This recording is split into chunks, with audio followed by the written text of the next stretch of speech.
Did you get? Oh no, don't record. No, I'm trying to see like where it will tell me. Sorry. Yes, we're recording this for people who couldn't make it today. We'll introduce each of the people leading the workshop today and our second workshop. We're part of kind of the National Science Policy Network, and what we do is kind of we're a place where science policy and community intersect. Next slide here. And this is who we are. The first person's name is definitely not name. That's Farial. Do you want to say hello? Everyone, I'm Fariel. I'm a member of the Science Policy Group, and I'm pursuing my Master's of Healthcare Administration at Pitt Public Health. And then we have Kira Griswold. Hi guys, I am the PSPG secretary and a PhD student in the PMI program. I'm the president here at PSPG, and also I sit on the National Science Policy Network Diversity, Equity, Inclusion Committee. And finally, we have Nathan. I'm also in the graduate school of public health. I'm the first year MPH student for health policy management. Definitely. Kira? So on this slide, you see different ways to engage in policy and advocacy work. You can write an opinion editorial, engage on social media, participate in rallies and marches as well. On top of that, you can also write policy memos, which we're going to talk about in this discussion today. The purpose of this session is to help you understand the basics of what a policy memo is and we're going to start to develop a little bit more about your topics and your interests. And it's important when writing a policy memo to have a clear ask towards the end of your memo. And then on the next slide, we're going to go over a little bit more about the structure of a policy memo.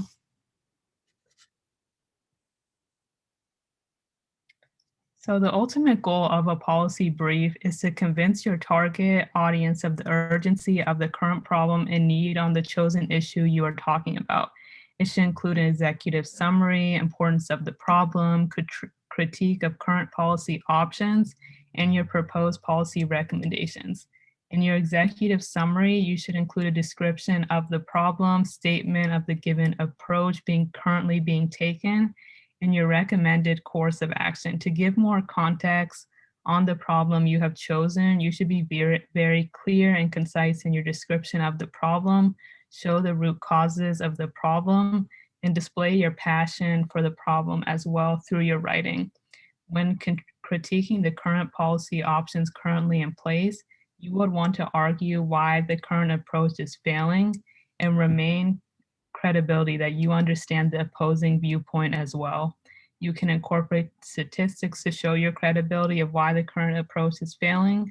Additionally, when you present the policy recommendation, you should include a strong conclusion that drives all the points home that you mentioned in your policy memo.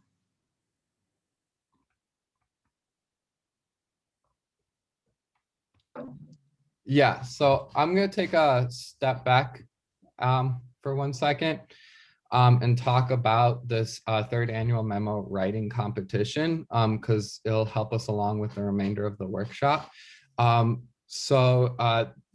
This year it's the third year of the partnership between the Journal of Science Policy and Governance and the National Science Policy Network for their memo writing competition. And Kira, hit the button. During the first year, our PSPG, about 4 of us from the group, actually, we just found out about the competition, and we're like, we'll give it a crack. We've never done anything like that at that time before, and we ended up getting second place with our submission. Then last year, Kira, we also submitted to the second annual one, and while we did not place in the top 3 placings, we still published a memo and were featured on a podcast with JSPG talking to talk about our memo. Next slide. And so just like if you'd like to participate, the prizes are as listed here.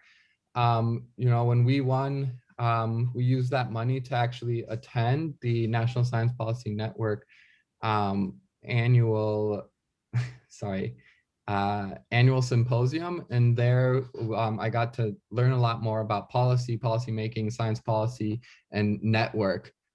Something unique to this year,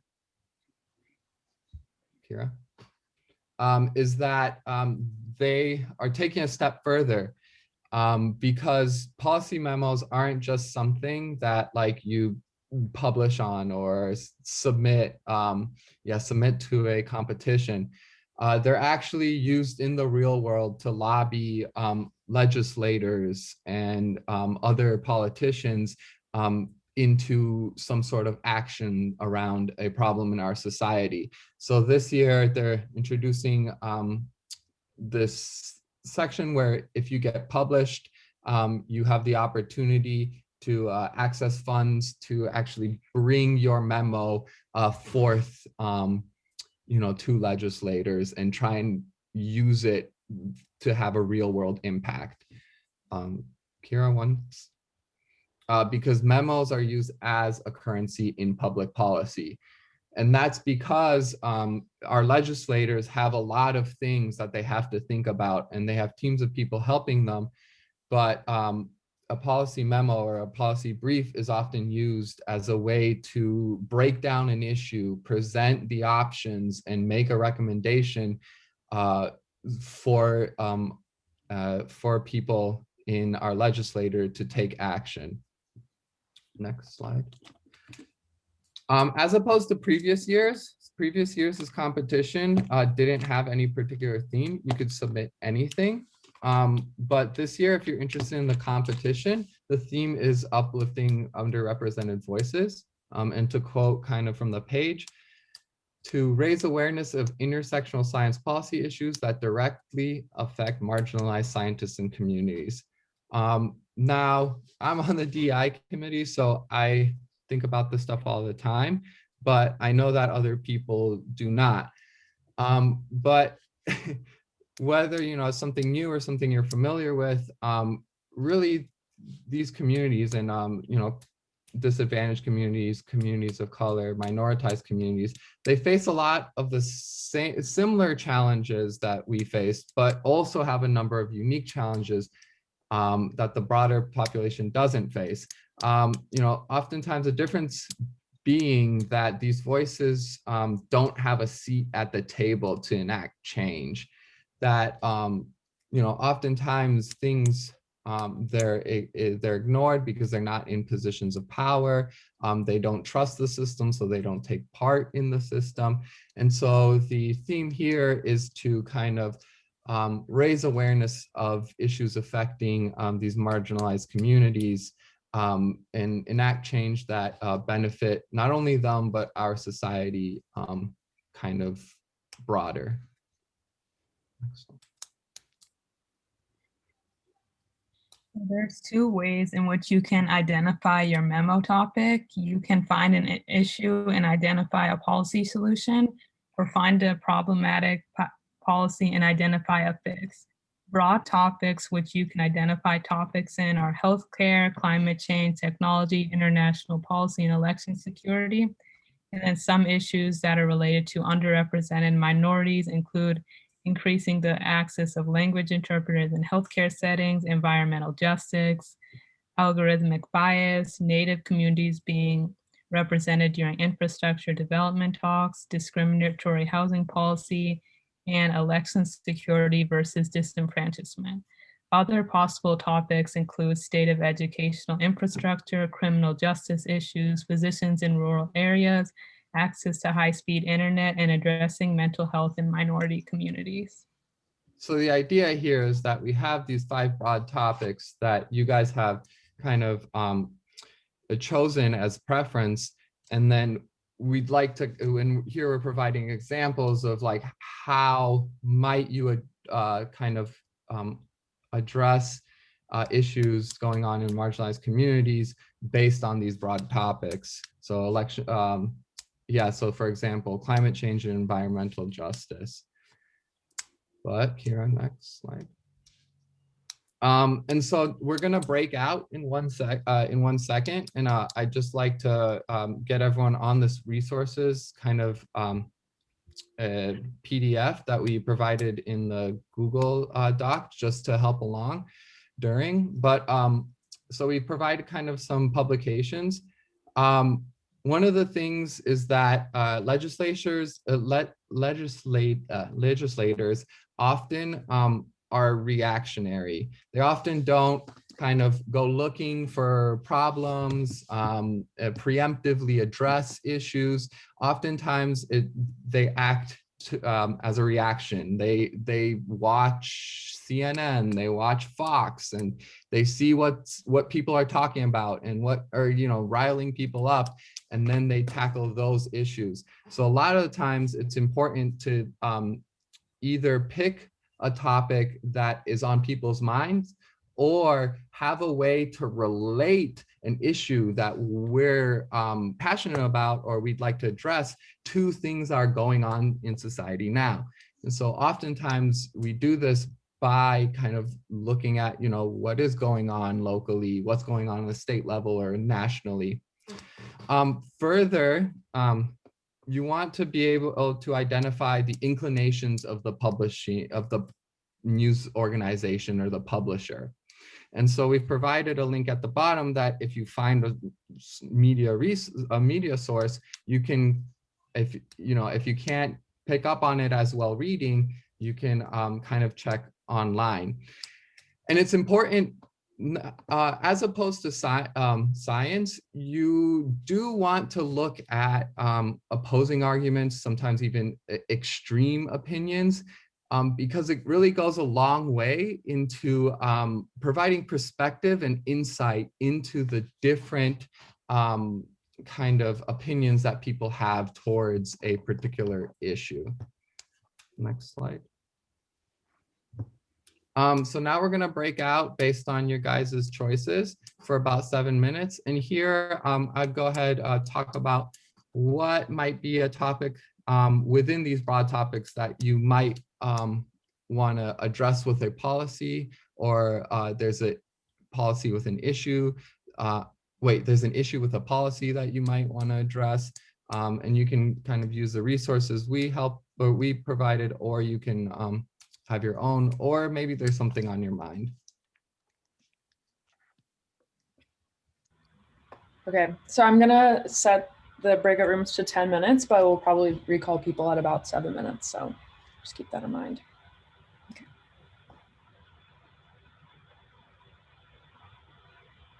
I don't know what this means.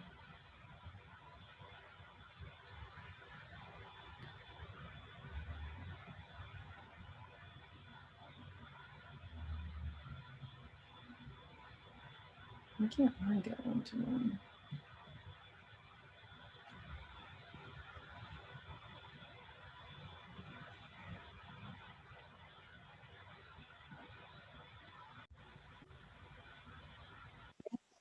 The small group is being recorded? Oh, okay.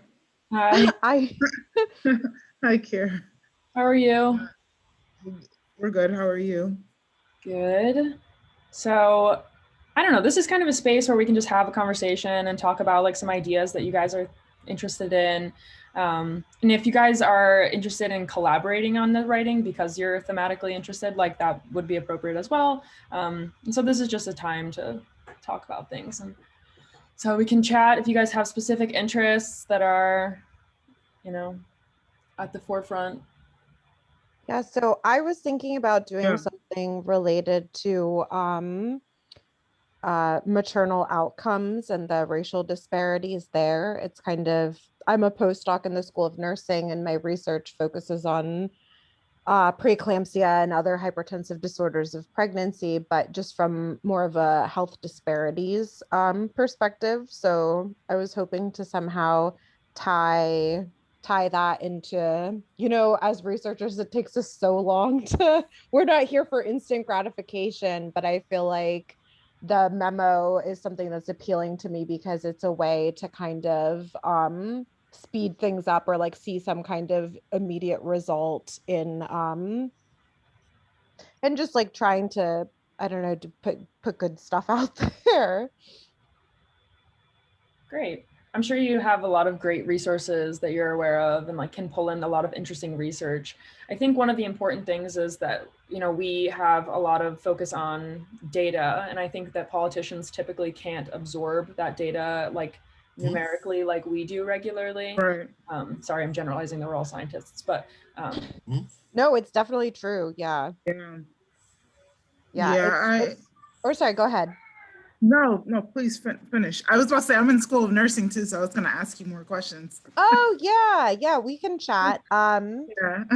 I was just gonna say it's nice to have the opportunity to work on writing things that aren't so technical, that are like honestly more fun to write.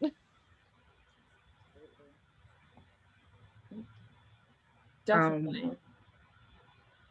Yeah, I also had a specific focus. So, Kira, tell us how this will work, because I'm guessing maybe Alan, Aaron, or Kathy might also have a specific focus. I'm interested in sort of the racial and ethnic disparities in social behavioral and intervention research.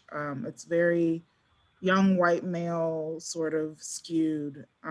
So there's really not a focus on adding more racial diversity. There's no incentive for that. And I really want to see policies geared towards making that space more racially and ethnically diverse in the health behavioral sort of intervention research space. What specific, I'm sorry, what specific kind of intervention are you interested in? You know, I'm pretty broad range. You know, it can be exercise, it can be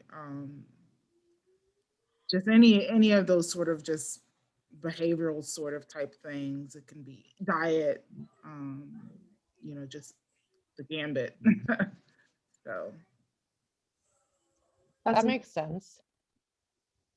I wonder what the target audience would be in that case. Like if you were targeting policy designed to support, like, I don't know, you know, exercise and diet infrastructure, what that audience would look like. I imagine there is maybe some like government policy on you know, like those who are on government assistance, maybe, who have access to certain programs, maybe those could be a target.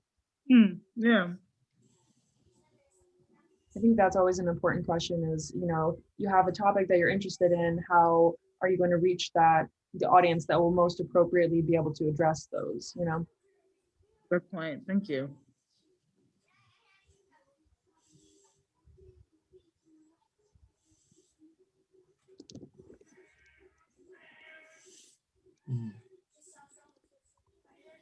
Just to kind of. We need more interventional research. Oh, you're saying in general.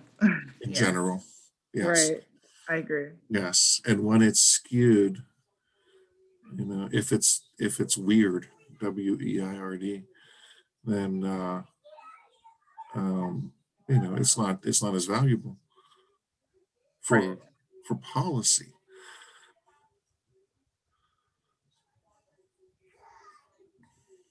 This is true. And then even what, am I saying her right name, Matali?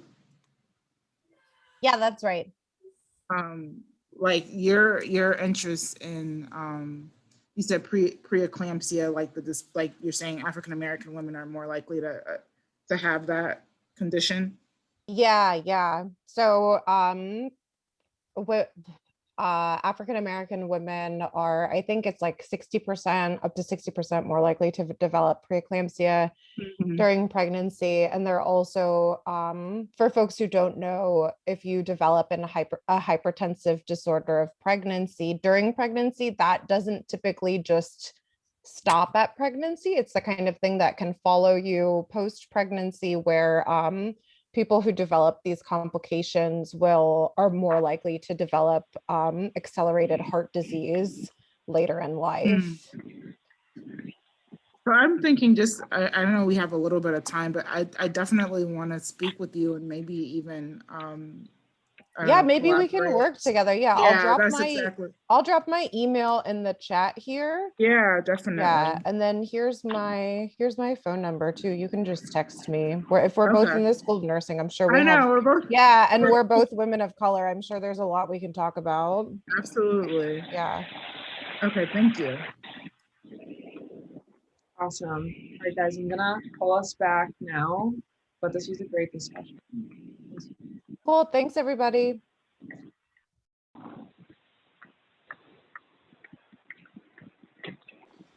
I apologize if my closing the room cut anyone off in advance. Rebecca, can you mute yourself, please? Thank you. So Kira next.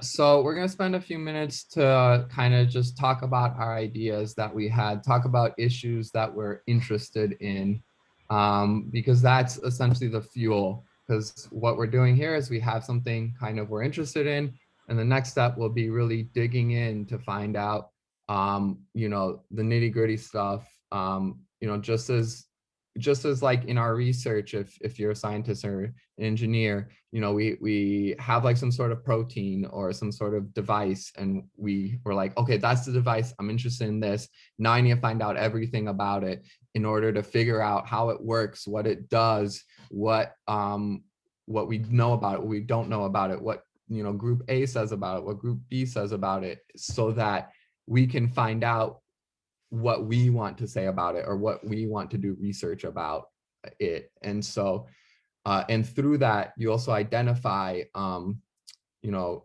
where is the issue best addressed at, who are the people best suited to address it. So I don't know, what kind of ideas did you guys come up with in your groups?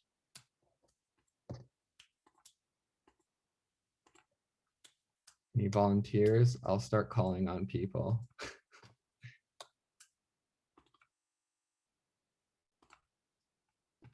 I know our group was we were getting there, but we were trying to find different parts of specific things, like specific groups that were marginalized, and then specific issues within healthcare.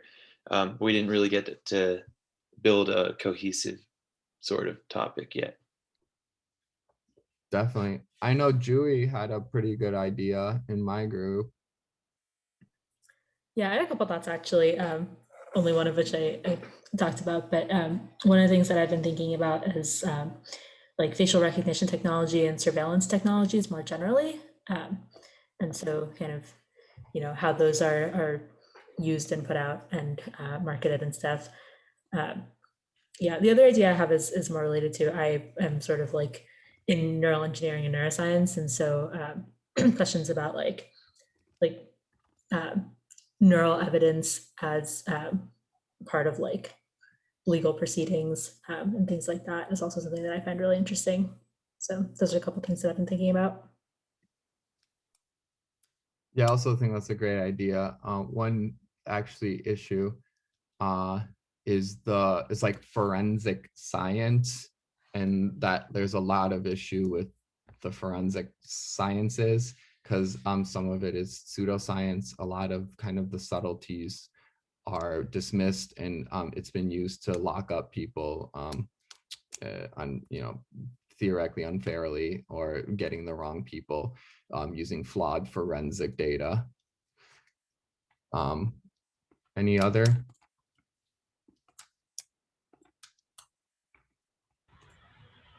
I just want to encourage you guys, if you're interested in collaborating within your group, that the file that we sent you in the last email should have a Word doc that you can kind of write your email in and connect with people if you haven't already. Kira, was there any good ideas in your group? You want to call on someone? In my group? Yes. I lost the thing. Oh gosh, it's gone. Oh, I lost my Zoom. Oh my gosh.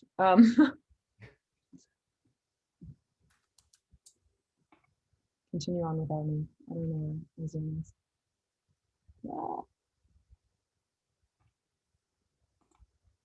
Okay. Yeah, because something like forensic science is kind of something a scientist.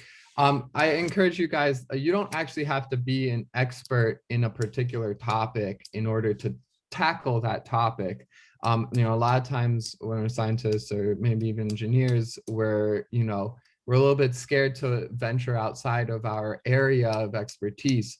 But really, when it comes to interacting with policymakers and being an advocate, our basic skills, our soft skills at scientists really put us at an advantage in order to identify issues, do research, compile information, distill it in clear and concise ways, and then present it in ways that are logical, present logical next steps. So I don't, I would encourage people not to be afraid of, topics they're not necessarily familiar with, because our skills as kind of scientists and engineers and people in STEM is, being able to do the research and really kind of drill in on a topic. Because I'll tell you this, just having that basic science background already kind of is more than most legislators. We can already understand things, and the goal is to use those skills in our understanding in order to explain things and make and suggest good policy. Yeah.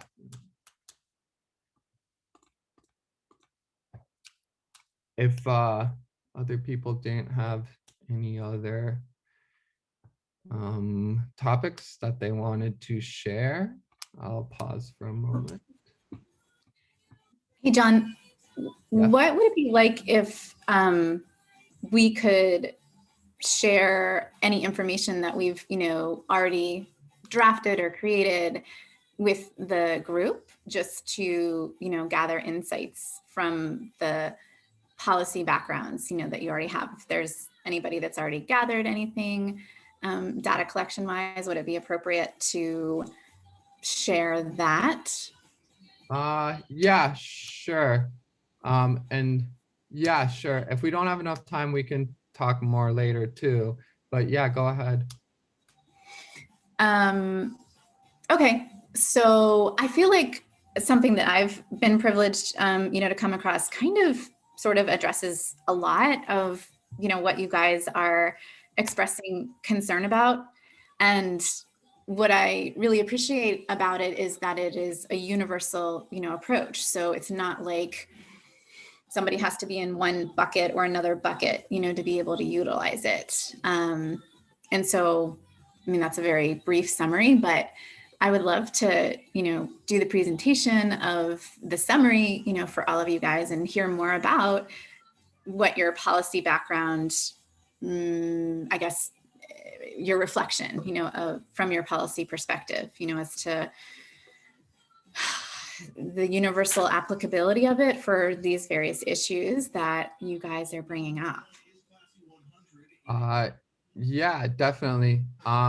Yeah, so that's the thing, like, you don't have to go into science policy in order for you to like affect policy change. A lot of times, you're part of a stakeholder group, and stakeholder groups are important, and hearing the input, legislators hearing input from you is important. So, whether it's, kind of with a group going to a day at a Hill, or contacting legislators yourself, or going into science policy and doing these things, kind of the things that we're teaching here, we hope you can kind of take. And a lot of this is also effective science communication. It's about understanding your audience and being able to explain things clearly, concisely, in a way that another person can understand and take things away from. But unfortunately, we do have to move on. Let's go on the next section. This is going to be our next workshopping. And so what's really important about writing a policy memo is understanding the stakeholders, understanding who's involved, understanding who can affect change or not. And it's about assessing the situation. So I'd like to start out with this quote by Sun Tzu, who wrote Art of War, but know thyself and know thy enemy. In 100 battles, you'll never be defeated. When you're ignorant of the enemy, but know thyself, your challenges of winning or losing are equal. If ignorant of both your enemy and of yourself, you are sure to be defeated in every battle. So, yeah, it's really important to know, who you're going against, who's going to be advocating the other way, who's supporting you, who's going to be, right behind you and going to be, right there next to you. And so in this workshopping, in this kind of section, we're going to help, we're going to use this to help identify who does the issue affect, who does the policy solution affect, which proponents are likely to make their support be known, and which detractors are likely to make their opposition heard. And then Kira, can you click? And so we're gonna kind of put together all the people affected by the issue and put them on this XY graph where the Y is more influential, less influential. The X is strongly opposed versus strongly support. And then this is usually where most people end this, but you might not want to think about this straight from the beginning, but later on you'll want to think of the Z axis, which I labeled as level. And that's at what level is this occurring? Is the stakeholders' interest, is this like a local issue? Is this a national issue? Is the person, is the person kind of, or the stakeholder group, do they act on a federal level? Is it more appropriate to address this issue and solve this group's issue on the federal level, or is it a local level? Just because we're the United States is a federation of states, so everything it isn't suited to be solved at the federal level. So it's important to think about that. Next slide. And that's important. And I'd like to point out, in the traditional approach, we want to highlight in our policy memo people who are more influential and strongly support our policy kind of suggestions. In advocacy, we want to engage closely. So kind of in the brackets is what you would do in advocacy. People who strongly oppose and are influential, we want to keep them satisfied, address their concerns. People who are less influential and strongly opposed, we want to make sure that we're informing them and monitor them lightly, but they're not as important, unfortunately. And then people who strongly support but are not very influential, we also want to keep them informed because, we never know when we'll get allies. But, in the next slide, in the DEI approach, what we're really trying to do is take those people who are less influential but support our thoughts, our opinions, our policy recommendations, and really highlight them, bring them to the forefront, being like, these people are not heard, but, we can't just ignore them. We shouldn't just be ignoring them, for the betterment of our society and, because our policy makes sense and will benefit those people. And we kind of bolster the case for these people, for this group, or groupings, or, they might not be one group. What do they call that? A quilt of people. We want to kind of bolster their case by saying, there's also people that are influential and support. But really in the DI approach, we're trying to highlight those people who are less influential, has been left out of the conversations. Next slide. So we're gonna break out. So essentially take an idea, you can go back to the slide that we had and you can kind of take an idea that we've kind of kind of preset, just so you have a topic that you can try this exercise with and identify, who are those stakeholders, who's affected, who's influential and affected, as an industry, which industry, which groups. And once again, that PDF is on there. You can kind of type in, one person can type it and other people kind of shout out ideas. But yeah, we're gonna break out now. Okay.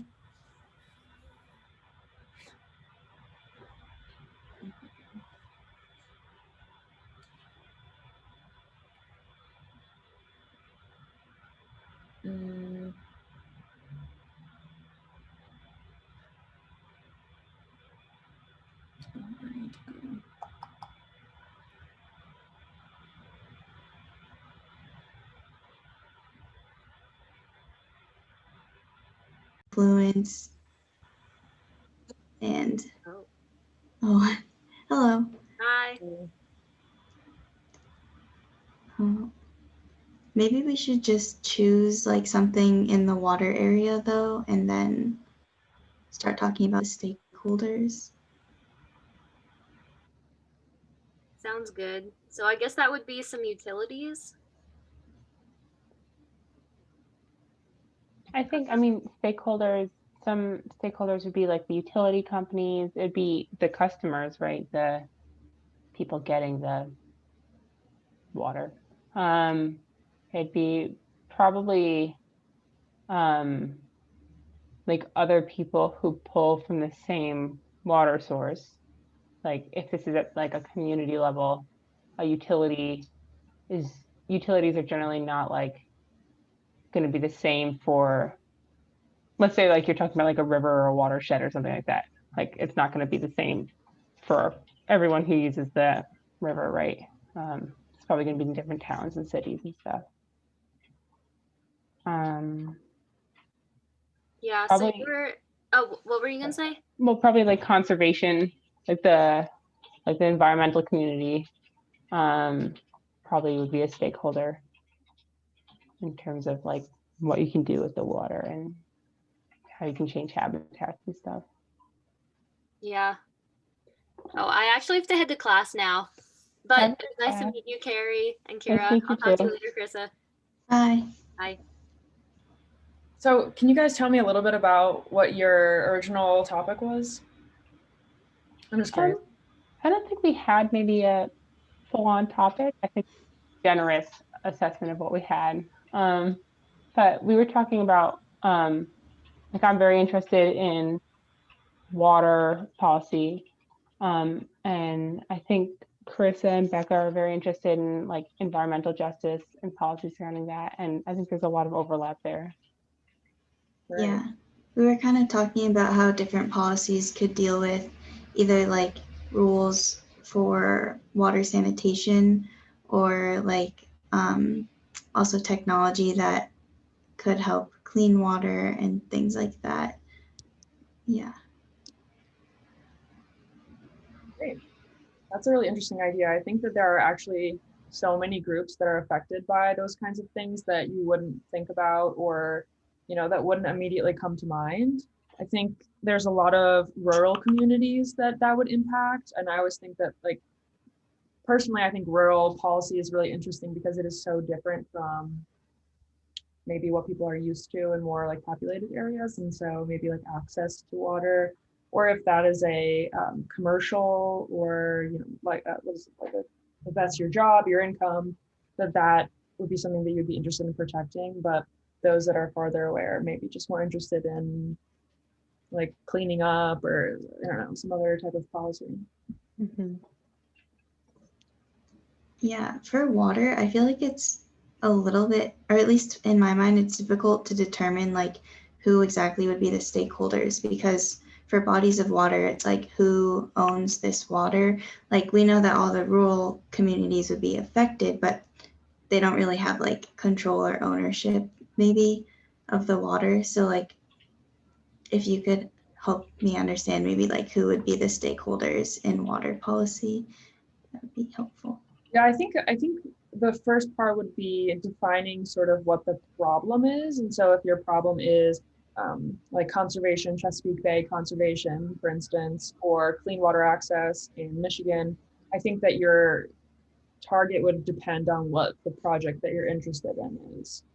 And you're right, though, that like there are so many different groups and bodies of water are not easily regulated, right? And because so many people are dipping into that reservoir, so to speak, like there's quite a bit of hands in the pot. And so you would need to address a lot of different concerns, people who are coming from really diverse backgrounds. That makes sense. Yeah. Yeah, as I was kind of saying a second ago in the group that we just merged with, was that, yeah, you want to kind of try your hand at a couple of things that you're interested in. And then as you collect information, you'll slowly figure out like what actually makes sense and what doesn't. But water quality is definitely a great one because there's kind of a lot of activity, between Obama's expansion of what qualifies under the Clear Water Act and then Trump's retraction of what qualifies as, water that is federally regulated. And then you might start with like, well, yeah, that's most familiar to me.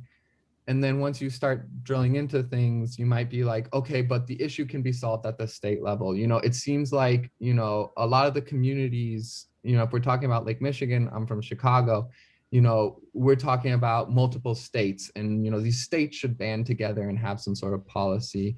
It might be in, indigenous groups and, pipelines going through their kind of their bodies of water and their fear for leaking.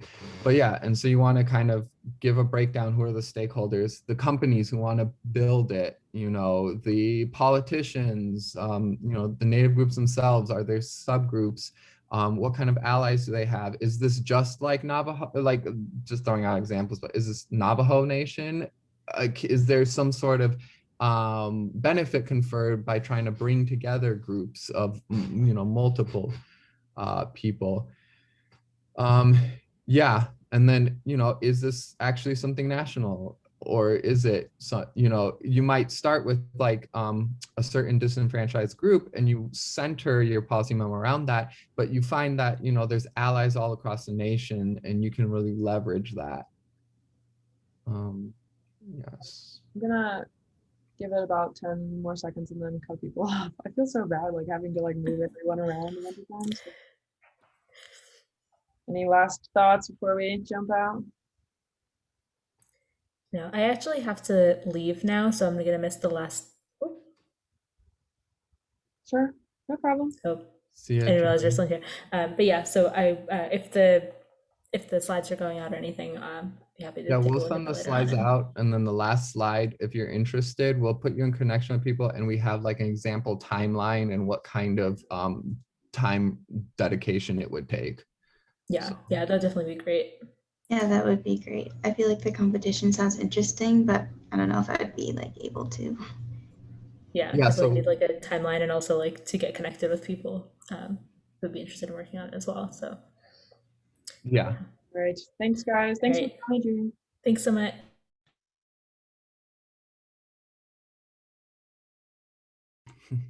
All right, hey guys, welcome back. We're gonna take a second to Kira, do you want to get those slides back up? We're gonna take a moment to talk about who are kind of the people that are involved in a particular topic. Don't be afraid to speak up. Like, it's just brainstorming to kind of get the juices flowing. This doesn't have to be like the topic you're most interested in, or if you like to participate in the competition, which we'll talk about a little bit later at the end. It doesn't have to be the one that you're going to go forward to, but to give us like a flavor and an idea of like how to go about thinking about these things. Yeah. Do people have anything to share? I can share. Definitely. So I was just talking with my group at the end about I was put in the health and healthcare group, but mine is not necessarily healthcare related. It's more graduate student related and related to the mental health of graduate students. And someone in my group was talking about how things like this and looking at other career options outside of just a postdoc, they have to do that like on their own time. It's not like part of their actual work. And I feel really passionately about advocating that professional development is a part of our workload, and advisors need to give us ample time in our later years to explore all career opportunities, teach if we want to teach, get an internship, do clinical experience, whatever is going to help us in that next step, rather than just putting our head down and grinding out work, and then we end up graduating with no clue or no direction. That doesn't really make us an effective scientist and really help contribute to the world in the way that we could if we really thought about where we could better the world and where people will pay us to do those things that we have passions for. And so the people that would obviously strongly oppose and then are the most influential are the advisors, because they don't want to lose you as a cheap laborer for them. And the people who would strongly support and be less influential would be the graduate students. And the people who strongly support and are the more influential are certain people in different programs who do actually care about these things. Like I know the IBGP has just named Wendy Mars as someone who is dealing with issues related to this. So there are people out there, you just have to kind of like find them. And they're not as prevalent as those who would oppose it. Yeah, definitely. And then it definitely seems like you've been kind of thinking on like the maybe like the university level, but you know, and that might be where you want to address something. And it, you know, finding out where you might want to address it comes with like, you know, the solution and how you might want to solve it.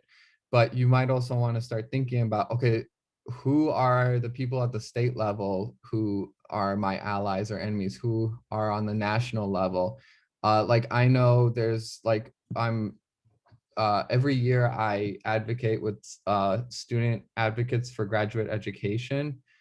And they're a national group that you know, goes to on the federal level and gives policy recommendations on the federal level to things like mental health issues. And so they would be kind of a good ally to be like, okay, what are their activities there? What are their thoughts? And really as a resource to be like, okay, what are the policies that they're putting forth? Because they seem like a ally, and I can really learn from them when I'm putting together information. Yeah, and then sometimes, you know, you'll find unlikely kind of allies, you know, whether that's the American Association, it's like American Association, AAAU, I forgot what the third A is for, but they do a lot of policy work, and in terms of graduate students and students in general, and they do a really good job about, you know, not being particularly on like yeah, things that benefit both the university and the student. Yeah, and so, you know, understanding these stakeholders will also help you kind of find the solutions and at what level they should occur at. Whoops, any other people want to have any other ideas? Things that they was another topic and some stakeholders that people came up with.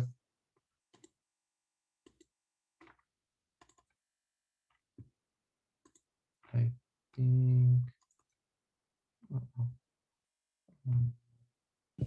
Hey, do we have permission to share our screens, John? Or do we have to get granted permission to do that? Yeah, I think you have to have, I have to stop sharing in order for you to share. Nathan and I were just talking about trying to detail something. I can stop sharing. And you should be able to. I have to find this. Give me just a second to share this. I'm not doing a good job explaining to Nathan what I'm trying to say. John, do you want to do some slides while we wait for them to pull up the slide they're interested in? I mean, it's either we move on or we don't. Maybe you can show this later. You can stay up. Is that okay? Sure. Yeah, I don't want to hold you guys up. Yeah, we just have a couple of moments, unless it's like, is it directly related and you have it up already? Yeah. Okay, then yeah. Okay, sure. Okay. Kira? So let me get to the right slide. Okay. Let me just advance to the right slide here. Oop.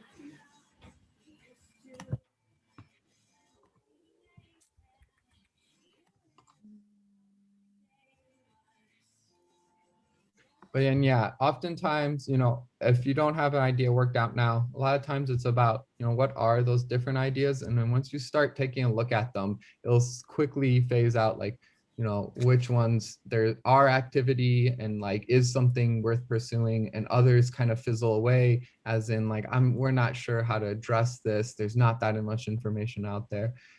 So it is a little bit of a process, yeah, but even, if you don't know something off the top of your head, that's fine, because it is a process. Can you guys see this? Yes. Okay. So what I was trying to articulate to Nathan was all these topics that you guys are, bringing up, which are so super, relevant. What I was trying to articulate is, what if there was a universal approach we could use to prevent them from happening, in the first place. And this particular slide right here is utilizing something that is probably a difficult topic for a lot of people to confront, but it's trauma-informed care. So there's a lot of literature that's backing it up. And, basically so the literature originally showed, instead of asking people what's wrong with you, or, what was it? Why, it's like if a physician, went into a patient's visit and the patient wasn't being compliant, instead of saying like, what's wrong with you, the question was turned into what's happened to you, which to me still sounded a little bit judgmental. And so I was interested in this literature because, all of us have had probably a negative experience with respect to any number of these issues, that we're talking about. And basically this approach just kind of uses like, normalization, non-judgment, compassion, empathy, validation, understood. And I think those are all super, maybe great, potentially altruistic things, but what if we had a way to hold ourselves and the patients where people were delivering services to, accountable? And so, I don't know if you can see this, but like, what if there was a survey, that we could utilize to determine if we are supporting people in this capacity for accountability purposes, and also ask them, if they felt they were, treated in this informed, way. And what would I think I know where you're headed now. So policy memos in general aren't really like a survey type thing, but if you wanted to do a policy memo where you're like, we need more informed care and more, like progressive, what the word you were like, what's the word for like sensitive or sensitive writing? Yeah, like those things, that would be a policy brief, but not necessarily things like a survey or questions like this. But like a call to action would be something like that. Like I want you to call for more inclusive language and things in our clinical settings or something like that. Okay. Yeah, so that would transition well, because that's something that Faryal actually worked on, is providing a policy recommendations for, I think, UPMC. But Kira, can you stop sharing? Yeah, so we're at the top of the hour, Leslie, so we'll just actually move back to this slide. Okay. And we'll just finish up with our just last couple. But so what she actually did was something like immigrant communities, there's some rules about like having to provide translators in the healthcare setting so people understand what treatment they're getting, what maybe studies they're signing up for, etc. And so recently under the Trump administration, that policy was rolled back a bit, and healthcare providers, the policy changed to where healthcare providers don't have to kind of mention that an interpreter can be made available if the patient asks so. So something that you could do a policy memo about, is something like having translators at in the healthcare setting available for people so they can truly understand and interact with their healthcare professionals. Because that's something that, people, a lot of people take for granted, is being able to trust their healthcare provider. Because minority groups, we have a history of taking advantage of minority groups in the healthcare settings and doing really truly horrific stuff that really sits in the consciousness of that particular group through generations. An example being the African American community and the Tuskegee trials, where people were given syphilis and denied treatment in order to see what is the natural progression of the disease. And the researchers even contacted other healthcare professionals to make sure that these people would be denied treatment. So it's important, that people kind of understand what's going on and people trust our healthcare system. And those are things that are addressable by policy, with things such as, making sure there are enough interpreters and people know they have access to interpreters so they can interact with their healthcare professional. So this kind of wraps things up, but and we're going to kind of summarize here and summarize things here. And stick around at the end, because if you're interested in writing a memo for this competition, or if you might want to get plugged into other advocacy groups that, where you can do things, or if you have more questions about our slides, because we will go over what are the time commitments for entering this, and then provide a sample timeline so we can really make it easy for you to participate if you'd like to in this memo writing competition. But yes, so from here, what these slides and what these resources should have provided you is an understanding of the purpose and the structure of a policy memo, have identified issues or a range of issues that could be addressable or that are caused by a policy. Water issues, what are we talking about here? Are we talking about contamination levels? Or are we talking about fresh water and making sure that fresh water is distributed equally and equitably? And then third, identify key players that are important in either driving forward or sinking a change in policy. People who agree and disagree, to help you identify what are the perspectives, what are the policy, to help you kind of guide you to later be able to identify what are the policy, what are the different policy options that you have, and what are the benefits and disadvantages of them. And then in the next session. So before the next session, you would want to identify the levels at which your issue is best addressed at, such as if it's international policy, it would be international at the national level. If you're doing something at the state of Pennsylvania level with thinking about certain healthcare system, or the local level in your own community as well. To think about a recommended solution and the opposition as well. There are oftentimes the policies that are proposed, and it's preferred if you suggest solutions with or without these modifications. You should put pen to paper and start writing. Focus on layering everything out, putting in the information, and then next session, we're going to work on how to mold things into a professional memo. Kira, next. Yeah, so that's really what the topic for our next one will be. from here, you should be able to kind of put down some information, try get an idea, the lay of the land of the issue, know what kind of things you need. Like you need to be able to have the information to understand the issue, start having ideas about what are the opinions that people have that should happen. What is your opinion and your kind of ask that you would have? And then the next session will really develop like how to take that input and turn it into a professional memo that is presentable to policymakers, because there's certain writing tricks that we can take advantage of that really can make our writing have, be clear, concise, lack of jargon, and etc. Our contact information is here if you'd like to have more, have more questions. In the in the Google Drive, there's some resources there. I think I added guidelines for writing a policy brief, but we'll really go into details in the next session.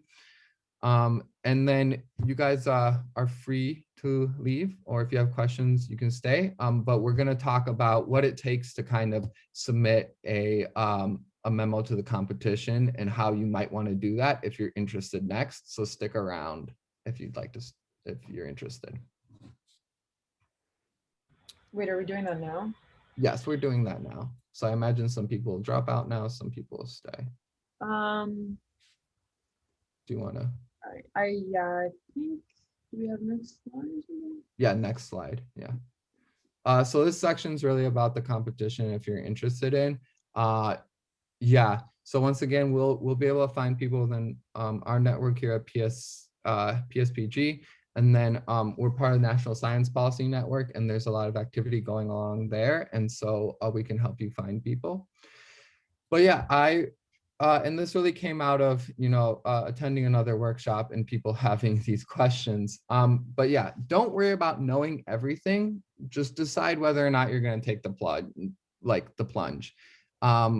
Yeah, there's a lot of information out there. There's a lot of things you can learn, and don't be mired down by obsessing over making sure you know how to do everything. As we said earlier, that when we first did the competition, we just, the only resources we had were the ones on the kind of competition page. And yeah, I forgot to add that the deadline is May 2nd for this competition. And so as for the time commitment, it'll be moderate but consistent. So it'll be about finding resources, then writing it, then editing it. Something that you could either knock out in like an evening, for a particular task, or something that you'd spread out. And then definitely I'd recommend sending in a second draft after editing. And so I'll kind of provide a sample timeline that you guys can kind of look at, but I would spend between now and kind of the first at the to find a group, research topics, and then meet to find okay, which of these topics will pan out the best? What are we the most confident in? Then on the first, we'll have our second workshop, about 2 weeks from that, having a first draft. We're gonna offer some input, some kind of office hours. So if you'd like to kind of get input from us, we can take a look, and maybe you'd like to get that after putting together a first draft, maybe earlier, but go ahead and contact us and we can help you out, if you're struggling in any way. And then, 2 weeks after that first draft, having a second draft, with then finally a last couple days, up until the second, in order to clean up and submit a final composition. And yeah, I would definitely remember to just organize, probably organize a meeting to discuss ideas and, moving forward. And then your group should, once you develop a group and start writing, I definitely think you should consider meeting up for a joint writing session, because it might not be for all, but I found it very beneficial to be with other people all working on it to really, help motivate me to write. But yeah, does anyone else have any questions? And thanks for coming, everyone. And thanks, Kira. Thanks, Nathan. Thank you, Faryal, for making this possible. And our next one will be at the same time on the 1st of April. Could I just ask a couple questions? Yeah, sure. So do you have a copy of the winning presentation? Is that something that you'd be willing to share, or are you permitted to share, John? Yeah, so if you go, if you search the Journal of Science Policy and Governance, it's a printed publication. So it's just like kind of a science publication, but specifically for policy and governance. But in the volumes section, the issues are there, and like the special issue 2019 memo writing competition, 2020. And so examples are all, you know, there on who were the previous winners, and then you can look at other published. I'm gonna throw the link in the chat. Yes, that'd be awesome. If you're on that. And then, I understood that somebody has to have an NSPN member number. I presume that somebody has an NSPN member number in this group. I'll double check, but I'm pretty sure anyone can submit, but if you win, you have to be a member.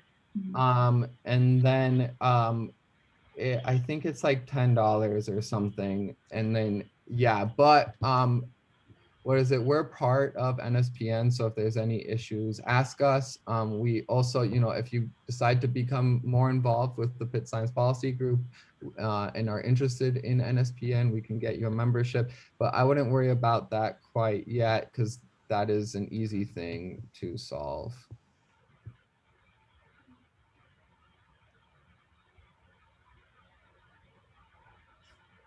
So that bit.ly link, was this it when you had the bit.ly/ISPMC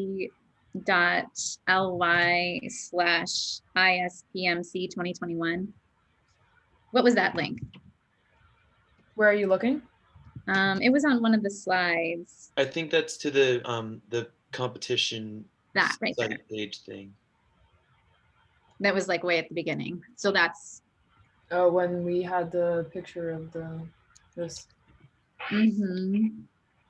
Yeah. Yeah, this is the organization that does it. So you can actually just, yeah, this is the link here. The bit.ly ISPMC 2021. Okay. But if you also go to the homepage of JSPG, yeah, it will also be there. There's under submit to JSPG, there's special call JSPG NSPN.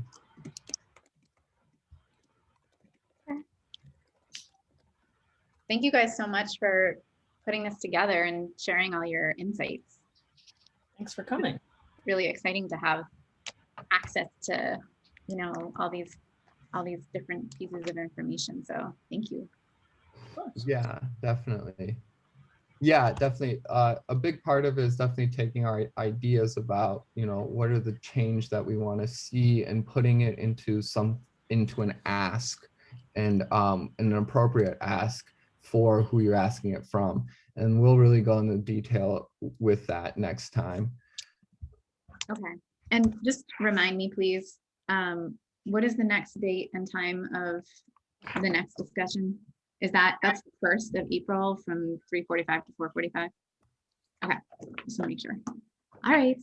Thank you guys so much. Yeah, definitely. Thanks for attending. Thanks for your input and participation. Well, thank you so much for the opportunity. I hope you guys have a good night. You too. Bye.